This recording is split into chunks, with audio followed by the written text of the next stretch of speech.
আসসালামু আলাইকুম। আশা করি সবাই ভালো আছেন। আজকে মুরগির কিছু কমন রোগ নিয়ে আপনাদের সাথে কথা বলবো। আর যারা আমার চ্যানেলটি এখনো সাবস্ক্রাইব করেননি, নতুন রয়েছেন, আমার ভিডিওটি দেখতেছেন, অবশ্যই আমার চ্যানেলটি সাবস্ক্রাইব করে দিবেন এবং কে কোথা থেকে আমার ভিডিওটি দেখতেছেন আমাকে জানাবেন। তো কথা না বাড়িয়ে আজকে আপনাদেরকে নতুন একটি বিষয় নিয়ে ধারণা দেওয়ার চেষ্টা করব। মুরগির রোগ হওয়ার কারণগুলো হলো নোংরা পানি, অপরিষ্কার পরিবেশ এবং অনুপযুক্ত খাবার। প্রতিদিন মুরগির থাকার অঞ্চলটি পরিষ্কার করুন এবং উচ্ছিষ্ট খাবারগুলো সরিয়ে ফেলুন। আপনি হলুদের গুঁড়া বা পটাশিয়াম দিয়ে খাবার পানি পরিষ্কার করতে পারেন। মুরগিকে সুষম খাদ্য খাওয়ান। তাদের রোগ প্রতিরোধ ক্ষমতা বাড়ানোর জন্য খাবারে কিছু রসুন, পেঁয়াজ যুক্ত করুন।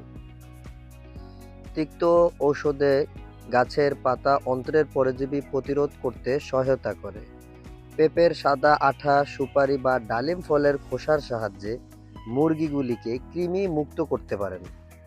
ক্যালসিয়ামের ঘাটতি প্রতিরোধ করার জন্য মুরগিগুলোকে কিছুটা লেবু খোসা বা চূর্ণ ডিমের খোসা দিন।